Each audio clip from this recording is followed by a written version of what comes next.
এই দেখো আমরা লাঞ্চ করতে বসেছি আজকে। লাঞ্চ করতে করতে একটা খুব মজার জিনিস তোমাদের বলছি। আমাদের চিকেন খাওয়া নিয়ে একটা ঘটনা ঘটেছে।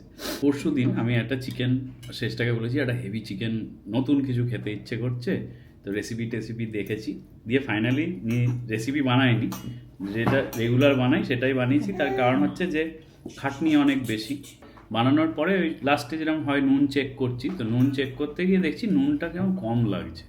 তাই আমি ভাবলাম হয়তো গরম আছে বলে কম লাগছে, শেষটাকে দিয়েছি।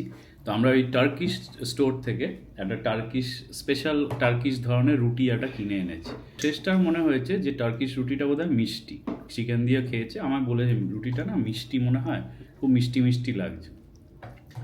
আমি বললাম হতে পারে, আমার তো লাগছে না। এবার পরের দিন ও একটা আলু আর কপি দিয়ে তরকারি, ও বলছে যে আবার রুটি, ওই সেম রুটিটা দিয়ে খাচ্ছে, দিয়ে বলছে না রে রুটিটা মনে হয় সত্যি মিষ্টি, আমার এটাতেও মিষ্টি লাগছে। এবার আমি বললাম যে আচ্ছা ঠিক আছে, হতে পারে, জানি না, তাহলে আর এটা রুটিটা আনবো না। এবার ওই তরকারিটা খেতে খেতে ও আমাকে বললো যে নুনটাও আমার কম লাগছে, তো আমার একটু নুন দে, তো পাশে একটু নুন দিয়েছি। এবার নুন দিয়ে খেতে খেতে ও তখন বলছে যে আমি তোকে জিজ্ঞেস করছি যে ওই কন্টেনারটা কি ছিল। তো ওটা তরকারিটা খেতে খেতে ওই পাশ থেকে নুন নিয়ে আমাকে বলছে যে ও না রে, এবার আমার মনে পড়েছে যে কন্টেনারটা থেকে তুই নুন দিচ্ছিলি, আমি ওই পানকোর বাড়ি থেকে আসার সময় একটু চিনি ছিল অন্য কন্টেনারে, সেটা ওর মধ্যে মিশিয়ে দিয়েছি। না ইচ্ছে করে না, আমি ওটাকে নুন ভেবেছি। মানে নুন ভেবে ও মিশিয়ে দিয়েছে, ইচ্ছে করে না অফকোর্স।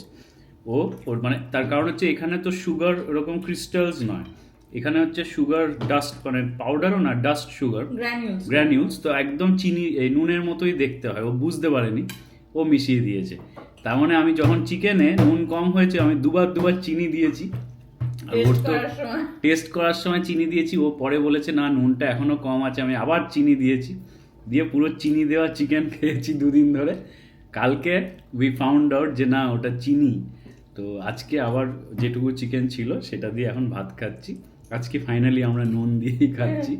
তো আজকে ঠিকঠাক যেটা হওয়ার সেটা হয়ে গেছে, কিন্তু তো এই হচ্ছে আমাদের মিষ্টি দেওয়া চিকেনের গল্প, তোমাদের সাথে ভাবলাম শেয়ার করি।